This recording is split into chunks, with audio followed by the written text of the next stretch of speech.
దేశ ప్రజలంతా కూడా మన పోలీసులను మనసులో సెల్యూట్ చేసే ఈ కమమరేషన్ డే సందర్భంగా మనమంతా కూడా ఈరోజు ఇక్కడ సమావేశమయ్యాం. ప్రతి సంవత్సరం కూడా అక్టోబర్ 21వ తారీఖున పోలీసుల అమరవీరుల దినోత్సవంగా దేశమంతా కూడా జరుపుకుంటూ ఉంటుంది.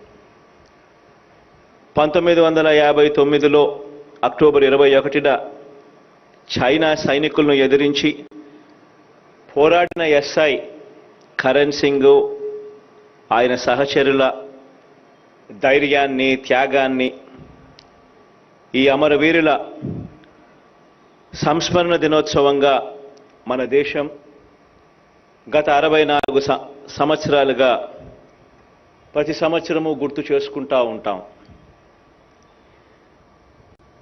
గడిచిన సంవత్సర కాలంలో దేశవ్యాప్తంగా ఇలా అమరులైన 188 మంది పోలీసులను ఈరోజు ఆ పోలీసులందరికీ కూడా నా శ్రద్ధాంజలి ఘటిస్తా ఉన్నాను. ఈ ఏడాది మన రాష్ట్రంలో విధి నిర్వహణలో ప్రాణం వదిలిన పోలీస్ సోదరుడి కుటుంబానికి మనందరి ప్రభుత్వం అన్ని రకాలుగా అండగా ఉంటుంది, తోడుగా ఉంటుంది అని ఈ సందర్భంగా మాట ఇస్తూ పునరుద్ఘాటిస్తా ఉన్నాను.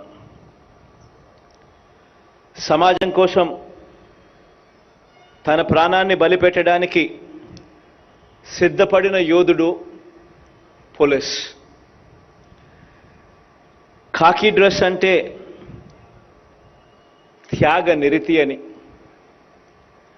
ఆ డ్రెస్ మీద ఉన్న 3 సింహాలు మన దేశ సార్వభౌమ అధికారానికి చిహ్నం. పోలీస్ అంటే అధికారం మాత్రమే కాదు, అంతకు మించి పోలీస్ అంటే ఒక బాధ్యత కూడా. ఈ ఉద్యోగం ఒక సవాల్. మరి ముఖ్యంగా నేరం వేగంగా కూడా తన రూపాన్ని మార్చుకుంటా ఉన్న ఈ యుగంలో అంతకు మించిన వేగాన్ని అందుకుంటేనే పోలీసింగ్ విలువ అనేది ఉంటుంది. పోలీసింగ్కు ఈరోజు కొత్త టెక్నాలజీ వల్ల సమాజంలో వచ్చిన మార్పులకు అనుగుణంగా సైబర్ సెక్యూరిటీ నుంచి డేటా థెఫ్ట్ వరకు, డేటా థెఫ్ట్ నుంచి సైబర్ హెరాస్మెంట్ వరకు ప్రతి అంశంలోనూ కూడా నేరాలన్నీ కూడా నిరోధించడానికి, నేరాల మీద దర్యాప్తు చేసి శిక్ష వేయటానికి పోలీసులు ఎంతగానో అప్డేట్ కావలసిన యుగంలో ఈరోజు మనమంతా ఉన్నాం. ఫోన్లు, స్మార్ట్ ఫోన్లు, ఇంటర్నెట్ వాడకం వల్ల సైబర్ ప్రపంచంలో మరో చీకటి ప్రపంచం సృష్టించుకొని నేరాలు చేస్తూ ఉన్న వారిని ఎదుర్కోవాల్సిన ఒక బృహత్తర బాధ్యత కూడా ఈరోజు పోలీసుల భుజస్కంధాల మీద మరింతగా వచ్చి పడింది. రకరకాల నేరాలతో పాటు కొత్త టెక్నాలజీని అనూహ్యంగా వాడుకొని విజృంభించే అసాంఘిక శక్తులు విసిరే సవాళ్లను ఎప్పటికప్పుడు సమాధానం చెప్పాల్సిన బాధ్యత మనందరి మీద కూడా ఉంది. హోంగార్డులు, కానిస్టేబుల్ల నుంచి ఎస్పీలు, డీజీపీల వరకు ప్రతి ఒక్కరూ కూడా మారుతా ఉన్న ఈ సమాజం విసురుతా ఉన్న కొత్త సవాళ్లకు సమాధానం చెప్పడానికి మనందరం కూడా సిద్ధం కావాలి.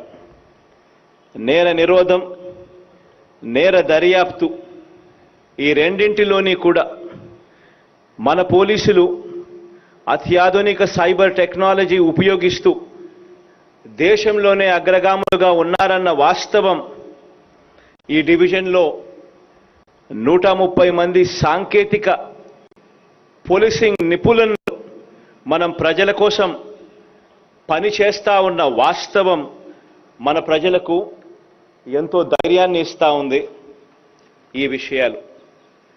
ఇదే సమయంలో అసాంఘిక శక్తులనే పదాన్ని మనం రీడిఫైన్ చేయాల్సిన అవసరం కూడా ఇటీవల కాలంలో జరిగిన అనేక సంఘటనలు చూసినప్పుడు మనందరికీ కూడా ఇది ప్రస్ఫుటంగా కనిపిస్తూ ఉంది.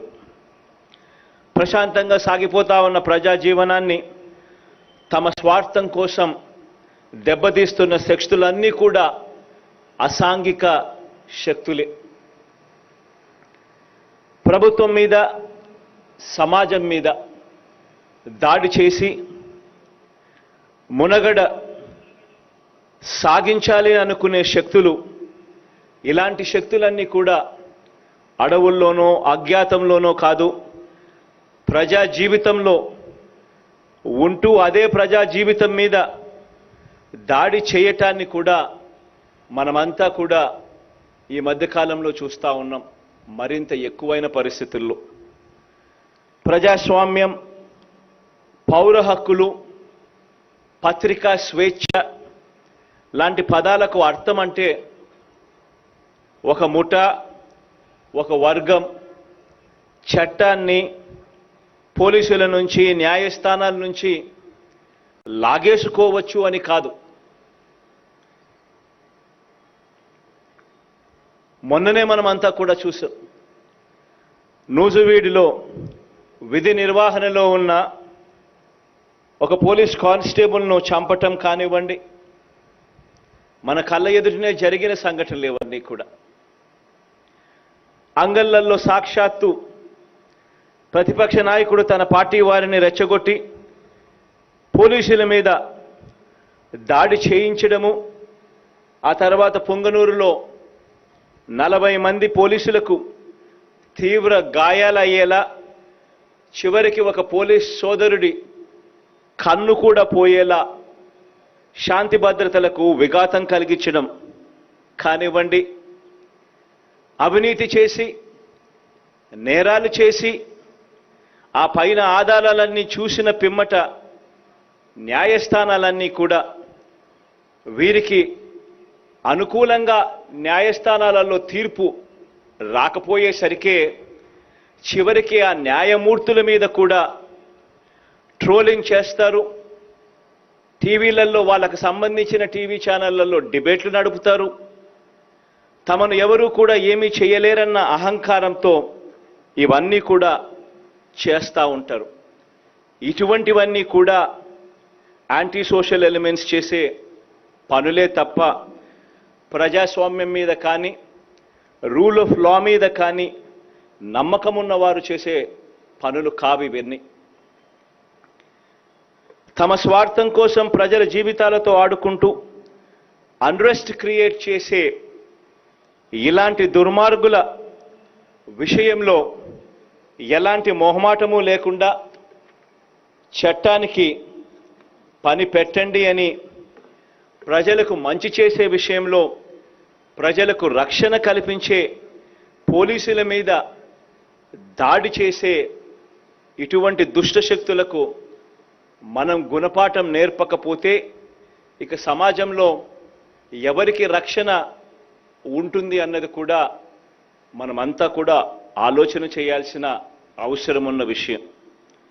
ఇక మనందరి ప్రభుత్వం వచ్చాక పోలీసుల సంక్షేమానికి సంబంధించి మనం ఏ రకంగా అడుగులు ముందుకు వేశాము అన్నది 4 మాటల్లో చెప్పదలుచుకున్నాను.